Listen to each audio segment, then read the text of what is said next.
অসম চৰকাৰৰ অধীনস্থ কৰ্মচাৰীসকলৰ মুখ্যমন্ত্ৰী লোকসেৱক আৰোগ্য যোজনাৰ যি কাৰ্ড কিদৰে ডাউনলোড কৰিব পাৰি চাওঁচোন আহক। প্ৰথমে যিকোনো এটা ব্ৰাউজাৰত এনেকৈ MMLSAY বুলি টাইপ কৰি চাৰ্চ কৰি দিব। তাৰপিছত প্ৰথম যিটো লিংক ওলাব চিফ মিনিষ্টাৰ অফ আছামৰ, সেই লিংকটোত ক্লিক কৰিব।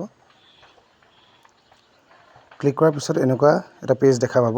যদি আপোনালোকৰ পেজটো এনেকৈ ওলোৱা নাই তেতিয়াহ'লে গুগল ক্ৰমৰ ওপৰৰ তিনিটা ডটত ক্লিক কৰি ডেস্কটপ ছাইট অন কৰি ল'ব। তাৰপিছত যিটো ক্লিক হিয়াৰ বুলি অপশ্যন আছে, প্ৰথম বেনিফিচিয়াৰী তাত লগ ইন কৰিব আৰু বেনিফিচিয়াৰী প্ৰথমতে এমপ্লয়ী দিব, তো ছেকেণ্ড ঘৰটোত পান নাম্বাৰ দিব আৰু নিজৰ পান নাম্বাৰটো এণ্টাৰ কৰি দিব।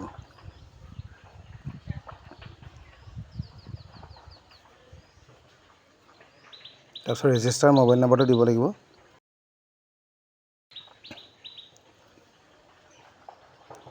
তেতিয়া এটা মোবাইললৈ OTP আহিব আৰু OTPটো টাইপ কৰি প্ৰচিড কৰি দিব লাগিব।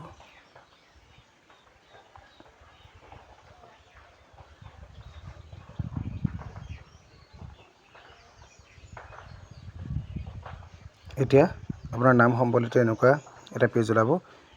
ওপৰলৈ স্ক্ৰল কৰিব। এতিয়া ওপৰত এটা অপশ্যন ওলাব ডাউনলোড কাৰ্ড বুলি, তাত ক্লিক কৰি দিব লাগিব। মোৰ ইয়াত আগতে কৰি থোৱাৰ কাৰণে আকৌ ডাউনলোড এগেইন আহিছে, ডাউনলোড এগেইনত ক্লিক কৰি দিব। তেতিয়া এইটো ডাউনলোড হৈ যাব আৰু কাৰ্ডখন এনেকুৱা ধৰণৰ হ'ব।